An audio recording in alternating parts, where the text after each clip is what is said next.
આજે આપણે રાસાયણિક સંયોગીકરણના નિયમો પર જઈશું. તો તત્વના સંયોગીકરણના જે નિયમો છે એ દર્શાવવા માટે કુલ 5 નિયમોને ધ્યાનમાં લેવા પડે. એમાં પહેલો આપ્યો છે આપણને દળ સંચયનો નિયમ. તો દળ સંચયનો નિયમ આપણે અહીંયા લઈએ તો એ આ રીતે લઈ શકાય કે દ્રવ્યનું સર્જન કે વિનાશ શક્ય નથી, તેનું એક સ્વરૂપમાંથી બીજા સ્વરૂપમાં રૂપાંતરણ થઈ શકે છે. તો અહીંયા દ્રવ્ય લઈએ તો દ્રવ્યનું સર્જન કે વિનાશ જો મારે એ સમજવું હોય તો એ સમજવા માટે એની ભૌતિક અને રાસાયણિક આમ બંને પ્રક્રિયાઓનો અભ્યાસ કરીએ. એટલે કાળજીપૂર્વક જુદી જુદી પ્રક્રિયાઓના અભ્યાસના આધારે પણ આપણે એવું કહી શકીએ કે એનું જે દળ છે એ દળ તો સરખું જ રહે છે, એ પ્રક્રિયા થયા પહેલાંનું હોય કે પ્રક્રિયા થયા પછીનું હોય. બરાબર? તો એના માટે આપણે અત્યારે તો હવે આપણે અહીંયા law of conservation of mass એટલે એને એવું કહેવાય કે દ્રવ્ય સંચયનો નિયમ. બરાબર? તો એના માટે આપણને એક ઉદાહરણ આપ્યું છે કે શરૂઆતમાં મેં આ એક ક્યુબ લીધો છે. બરાબર? એ ક્યુબનું વજન કેટલું છે? 100 ગ્રામ. એટલે દાખલા તરીકે અહીંયા બરફ લીધો છે, બરફનું વજન કેટલું હતું? 100 ગ્રામ. ક્લિયર? એને ગરમ કરવાથી શું બન્યો?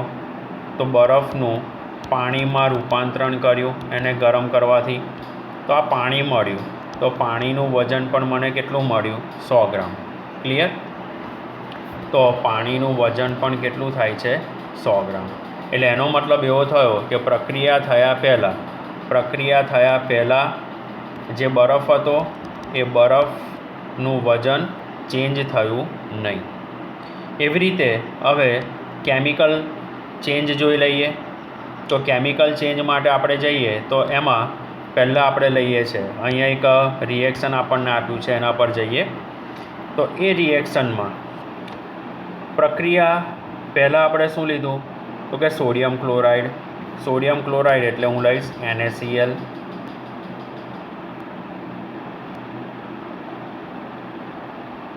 અહીંયા હું શું લઉં છું? પહેલાં NaCl. એની કોની જોડે પ્રક્રિયા કરું? સિલ્વર નાઇટ્રેટ એટલે કે AgNO3 એની સાથે પ્રક્રિયા કરું છું. તો પ્રક્રિયા દરમિયાન મિત્રો અહીંયા ગાડી બંધ તોડીએ. બંધ તોડવાથી અહીંયા શું થશે? Na+, Cl-, અહીંયા જઈએ તો Ag+, NO3-. કેમેસ્ટ્રી એટલે બંધ તોડતા અને જોડતા આવડે તો નવા સંયોજન બનાવવામાં કે સમીકરણને બેલેન્સ કરવામાં કોઈ જ તકલીફ નહીં પડે. ક્લિયર? તો હવે આ જે Na+ છે એ Na+ ક્યાં જવાનો? NO3 જોડે. અને જે Ag+ છે એ ક્યાં જવાનો? Cl જોડે. તો મને પ્રક્રિયાના અંતે જે સંયોજન બનશે કયું બનશે? AgCl plus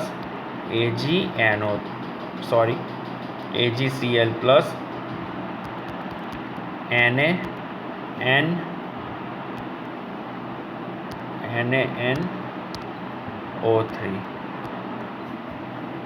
બરાબર? હવે અત્યારે તમે જોશો તો આ રંગવિહીન દ્રાવણ છે. આ પણ કેવું છે? રંગવિહીન જ દ્રાવણ છે. આ પણ રંગવિહીન દ્રાવણ છે. બરાબર? પણ જો એને હલાવતા એટલે કે સ્ટર કરવામાં આવે તો એના અવક્ષેપ મળશે.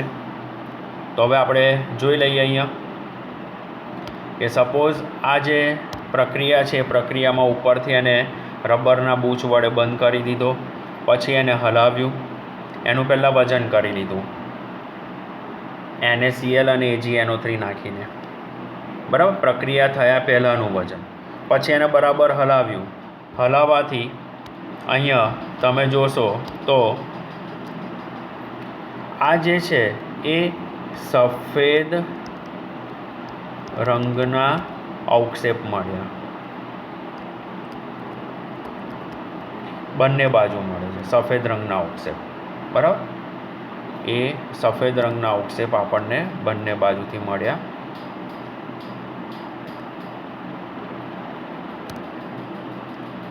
સફેદ રંગના અવક્ષેપ. તો એમાં એક સફેદ રંગના અવક્ષેપ છે AgClના, બીજા સફેદ રંગના અવક્ષેપ છે NaNO3ના. રિએક્શન મેં કોની જોડે કરી? NaCl પ્લસ AgNO3 સાથે રિએક્શન કરી ત્યારે મને આ નિપજ મળી. ક્લિયર? હવે મેં આગળ કીધું એ પ્રમાણે જવું તો અહીંયા મેં શું કર્યું? એનું આયનીકરણ કર્યું. Na પ્લસ Cl માઇનસ અહીંયા ગયા તો શું થયું? Ag plus NO3 minus. હવે પ્રક્રિયા થયા પછી એના જે અવક્ષેપ મળે છે એ અવક્ષેપનું જો વજન કરીએ તો વજનમાં પણ કોઈ ફેર પડતો નથી. વજન પણ એટલું ને એટલું જ રહે છે. એટલે દળ સંચયનો નિયમ એવું કહે છે કે પ્રક્રિયા કોઈ પણ રીતે કરો પણ પ્રક્રિયા થતાં પહેલાં અને પ્રક્રિયા થયા પછી એનું દળ તો એટલું જ રહે છે. એટલે એનો મતલબ એવો થયો કે દ્રવ્યનું સર્જન કે વિનાશ શક્ય નથી, જે આપણે દળ સંચયના નિયમના આધારે સમજી શકીએ છીએ. ક્લિયર? ઓકે. હવે ત્યાર પછી આપણે બીજો નિયમ લઉં છું. તો બીજો નિયમ આપણે લઈએ છે ડેફિનેટ પ્રપોર્શન. ડેફિનેટ પ્રપોર્શન મતલબ એ નિયમનું નામ આપણે લઈએ તો નિશ્ચિત પ્રમાણનો નિયમ. ક્યાં જઈએ છીએ આપણે? અહીં ડેફિનેટ પ્રપોર્શન એનો મતલબ થશે નિશ્ચિત પ્રમાણનો નિયમ.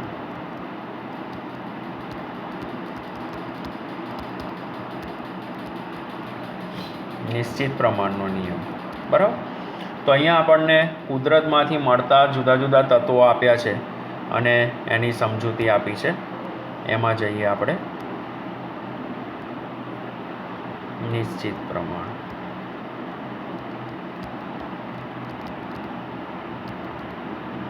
તો નિશ્ચિત પ્રમાણના નિયમમાં જોઈએ તો શુદ્ધ કાર્બનિક સંયોજન અથવા તો શુદ્ધ સંયોજનમાં રહેલા તત્વોનું પ્રમાણ નિશ્ચિત હોય છે. દાખલા તરીકે અહીંયા એક્ઝામ્પલ આપણે લીધું તો હાઇડ્રોજન અને ઓક્સિજન બંને ભેગા થઈ અને H2O બન્યો. તો આ જે હાઇડ્રોજન અને ઓક્સિજન છે એ હાઇડ્રોજન અને ઓક્સિજનમાં જોઈએ તો એનું જે ગુણક પ્રમાણ છે એ ગુણક પ્રમાણ કેટલું છે? 1:8. તો આના 2:2, આના લઈશું 2:16 જે પરમાણ્વીય દર છે એના આધારે. તો આનો જવાબ 4 આવ્યો, આનો જવાબ 32 આવ્યો. તો એનું પ્રમાણ દળથી પ્રમાણ કેટલું થશે? 1:8. એટલે આ નિશ્ચિત પ્રમાણનો નિયમ આપણે કહી શકીએ. હવે એ નિશ્ચિત પ્રમાણનો જે નિયમ છે એ સમસ્થાનિકના સંદર્ભમાં સાચો નથી. સમસ્થાનિકના સંદર્ભમાં સાચો નથી. એટલે એનો મતલબ એવો થયો કે જો હું કાર્બન અને ઓક્સિજન, કાર્બનના 2 સમસ્થાનિક છે, રાઈટ? C12 અને C14 કાર્બનના 2 સમસ્થાનિક. એમાંથી જો ઓક્સિજન સાથે પ્રક્રિયા કરીએ તો કાર્બન ડાયોક્સાઇડ બને. તો એમાં એ કાર્બન ડાયોક્સાઇડની બનાવટમાં આપણે જોઈએ તો ત્યાં ક્લિયર કર્યું છે કે આ જે કાર્બનનો C12 સમસ્થાનિક અને C14 સમસ્થાનિક ઓક્સિજન સાથે જોડાય ત્યારે આનું દળથી વજન કેટલું થશે? 12. આનું કેટલું થશે? 14. ઓક્સિજનનું તો કેટલું આવે છે? તો કે 16 × 2 એટલે કે 32. બરાબર. અહીંયા પણ કેટલું આવે છે? 32. હવે આનું મિનિમમ પ્રપોર્શન કાઢીએ આપણે. એટલે ગુણક પ્રમાણ નાનામાં નાની સંખ્યા તો કેટલી આવશે? 3:8. એટલે 12થી નાની વેલ્યુ કેટલી લઈએ આપણે? તો કે 12થી નાની વેલ્યુ હું લઈશ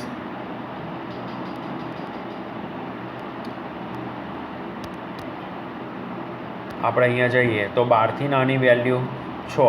અહીં કેટલી આવશે? 16. એનાથી નાની લઈએ તો આ 3, એનાથી નાની લઈએ તો 8. તો નાનામાં નાની સંખ્યા કેટલી આવી? 3/8. એવી રીતે અહીંયા જઈએ તો 14થી નાની સંખ્યા કેટલી આવશે? 7. અને 32થી નાની સંખ્યા કેટલી આવશે? 6. એટલે બંનેને 2 વડે ભાગ્યા આપણે, બરાબર. હવે આને 7ને તો 2 વડે ભગાશે નહીં, એટલે ઓછામાં ઓછું પ્રપોર્શન અહીં કેટલું આવ્યું? 7/16. અહીંયા કેટલું આવ્યું? 3/8. બરાબર. તો આમ જો એના સમસ્થાનિકો હોય તો સમસ્થાનિકોના સંદર્ભમાં નિશ્ચિત પ્રમાણનો નિયમ એ સાચો થતો નથી, સાચો પડતો નથી. ક્લિયર? તો હવે આપણને ટેક્સ્ટબુકમાં જે ઉદાહરણ લીધું છે એના પર પણ એક ફોકસ કરી લઈએ એટલે ક્લિયર થાય. તો બીજું એક ઉદાહરણ અહીં આપણને આપ્યું છે કે મિથેનોલ, તો મિથેનોલ અને ઇથેનોલ. તો આ જે ફોર્મ્યુલા છે તો મિત્રો આ તમને 10માના બોર્ડમાં પૂછાયેલો પ્રશ્ન છે અત્યારે હાલમાં, તમે પરીક્ષા આપીને આવ્યા એમાં. તો જો અણુસૂત્ર સમાન, બરાબર, પણ જો એના બંધારણીય સૂત્ર જુદા જુદા હોય તો એને સમ ઘટકો તરીકે ઓળખાય છે. તો આ આવશે આલ્કોહોલ અને આ આવશે ઈથર. તો એ બંનેનું અણુસૂત્ર કેવું છે? સમાન. કદાચ ના ખબર પડે તો આપણે 12મા ચેપ્ટરમાં જઈશું ત્યારે વધારે ક્લિયર કરીશું. તમને ખબર પડી જશે કે અહીંયા કેટલા કાર્બન છે? તો કે 2 કાર્બન. કાર્બનની સંયોજકતા કેટલી? તો કે 4. તો અહીંયા આપણે લઈએ તો CH3 CH2OH. અહીંયા ગયા તો આ ઓક્સિજન C, અહીંયા ગાડી 3 સંયોજકતા, પછી આની જોડે આ બીજો કાર્બન એની 3 સંયોજકતા, અહીંયા મૂકવું તો આ 3 હાઇડ્રોજન આવી ગયા, બરાબર. તો આ રીતે લઈએ તો બંનેમાં કાર્બન, હાઇડ્રોજન અને ઓક્સિજનની માત્રા સરખી થઈ ગઈ. હવે જો એનું દરથી પ્રમાણ લેવા જઈએ તો દરથી પ્રમાણ લેતી વખતે એના મૂલ્યો બદલાય છે. તેનું દરથી પ્રમાણ જો નક્કી કરવા ગયા તો આમાં કાર્બનનું પ્રમાણ કેટલું આવ્યું? 24. કાર્બનનું પ્રમાણ કેટલું આવ્યું ત્યાં?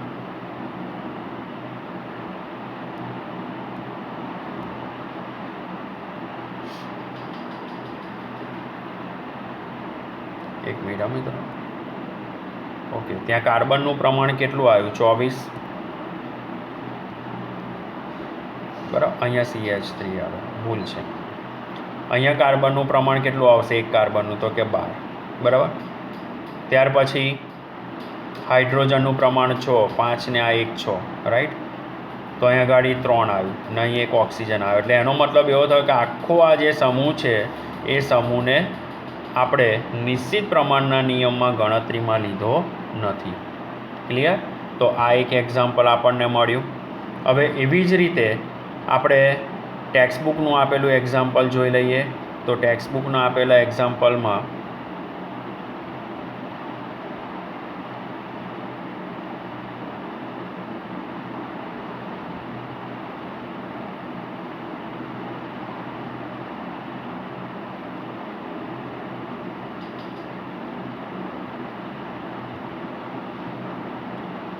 તો આપણે ટેક્સ્ટબુકનું એક ઉદાહરણ આપ્યું છે. એમાં આપણને ઉદાહરણ આપ્યું છે ક્યુપ્રસ ઓક્સાઇડ Cu2O. બરાબર. તો ક્યુપ્રસ ઓક્સાઇડમાં કોપર,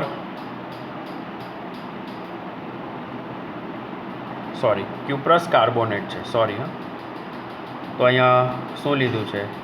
CuCO3નું ઉદાહરણ છે, બરાબર. તો એમાં કોપરના ટકા આપ્યા છે, ઓક્સિજનના ટકા આપ્યા છે અને કાર્બનના ટકા આપ્યા છે. તો અહીંયા કોપરના ટકા કેટલા થશે? તો કે 51.35 દરથી પ્રમાણ. પછી આ કુદરતી છે અને આ સંશ્લેષિત છે, એમાં પણ કેટલા થશે? 51.35.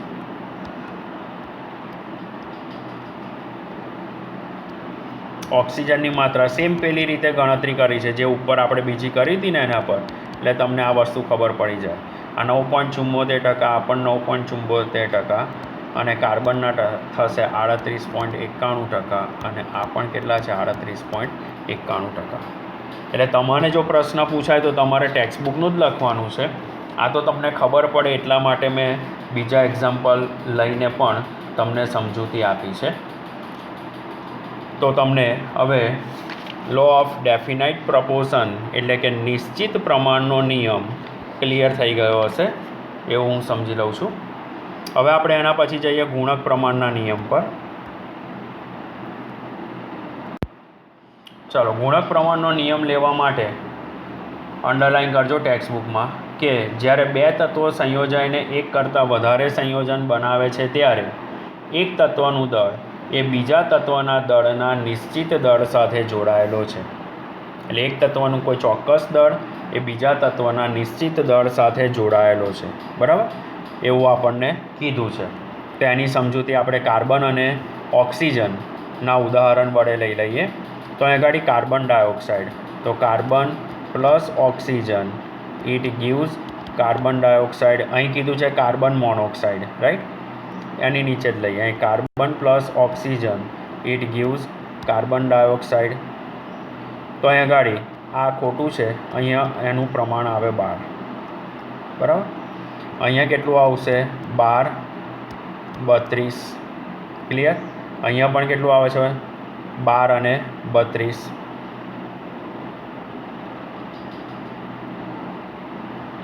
ઓકે, તો અહીંયા જો આપણે રેશિયો લઈએ તો રેશિયો ભૂલ છે મારી, 1 મિનિટ. હા, આપણે અહીંયા જઈએ તો આનું જે પ્રમાણ છે એ 24 ન લેતા 12 જ આવે. આ 32 બરાબર છે. અહીંયા એક જ મોલ ઓક્સિજન છે. અહીંયા ગાડી તમે જોશો તો ઓક્સિજન કેટલા છે 1.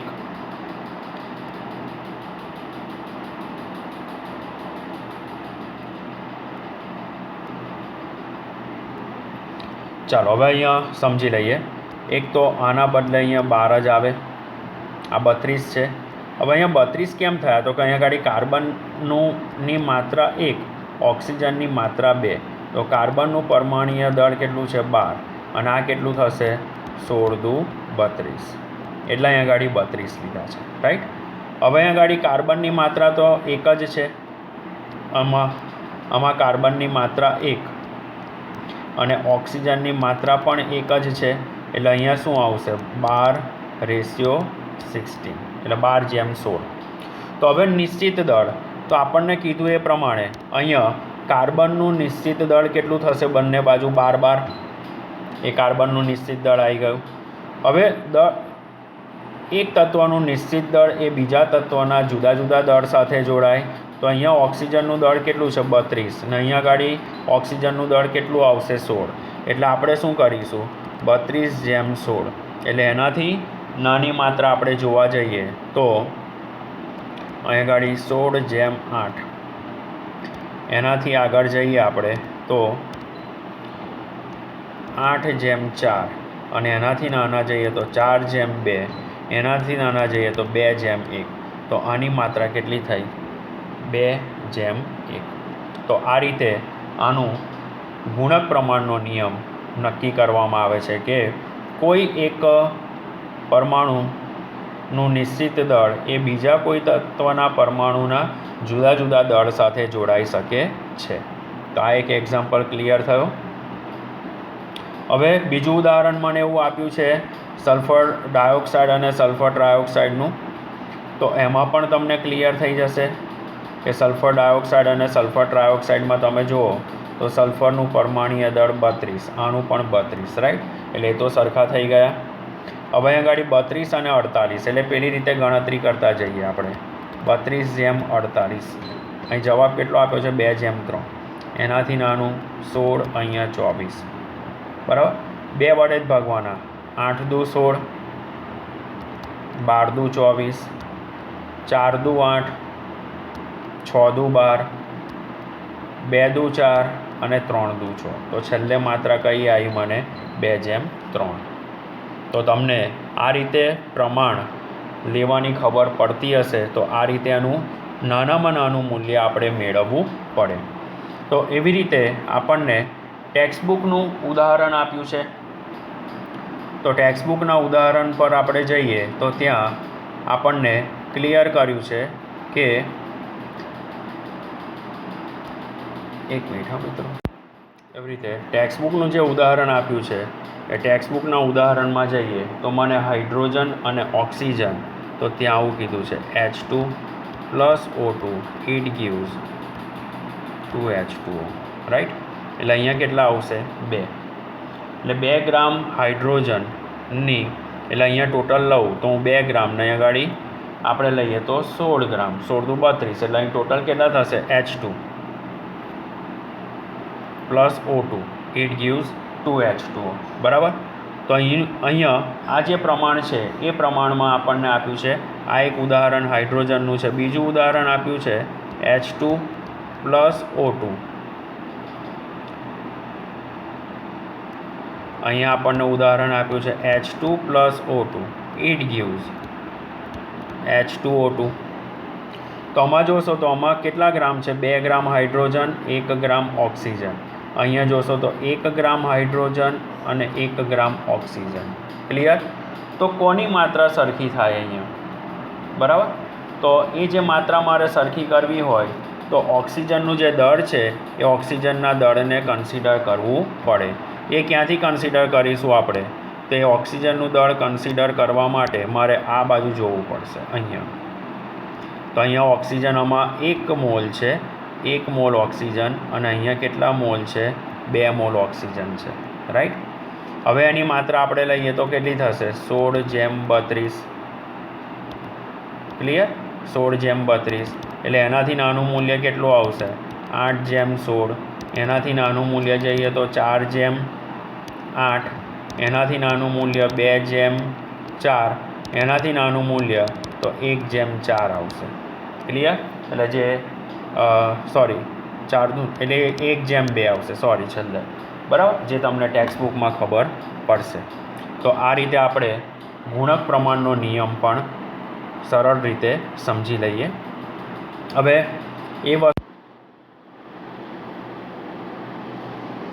એ વસ્તુ ક્લિયર આપણે અહીંયા ટેક્સ્ટબુકમાં કરીએ અને જોતા જઈએ. તો પહેલું, દ્રવ્યનું સર્જન કે વિનાશ શક્ય નથી. નિશ્ચિત પ્રમાણના નિયમમાં આપણે જઈએ તો ત્યાં આવું કીધું કે જે સંયોજન કોઈપણ રીતે બનાવેલું હોય, પછી એ કુદરતી હોય કે સંશ્લેષિત હોય, પણ એમાં રહેલા જે ગુણક પ્રમાણ છે એટલે ગુણક તત્વો છે એનું પ્રમાણ નિશ્ચિત જ હોય છે. તો મેં આ ઉદાહરણ અહીંયા કોનું લીધું હતું? કોપર કાર્બોનેટ CuCO3નું ઉદાહરણ લીધું હતું, બરાબર. એટલે તમને ક્લિયર થઈ જાય. ત્યાર પછી આપણે લઈએ ગુણક પ્રમાણનો નિયમ. તો આમાં પણ તમે જોશો તો હાઇડ્રોજન, ઓક્સિજન, એટલે આ પહેલું જે સૂત્ર છે આ રીતે આપ્યું છે H2 + O2 it gives 2H2O. આ જે બીજું ઉદાહરણ આપ્યું છે એમાં H2 + O2 it gives H2O2, બરાબર. તો આ બંનેમાં તમારે કોને કન્સિડર કરવાનો છે? તો કે અહીંયા ઓક્સિજનને કન્સિડર કરવાનો. તો અહીંયા ઓક્સિજન 1 મોલ છે, અહીંયા ઓક્સિજન કેટલા મોલ છે? 2 મોલ. એટલે અહીંયા કેટલું આવશે? 16. અહીંયા આવશે 32, જેની ગણતરી મેં તમને આગળ વિડીયોમાં બતાવી છે, બરાબર મિત્રો. તો આપણે આ 2 નિયમ અત્યારે જોઈ ગયા. આમ તો 3 નિયમ કે દળ સંચયનો નિયમ, નિશ્ચિત પ્રમાણનો નિયમ અને ગુણક પ્રમાણનો નિયમ. હવે 2 નિયમ બાકી છે, ગેલ્યુસોફ અને એવોગેડ્રો, જે આપણે બીજા લેક્ચરમાં લઈએ છીએ.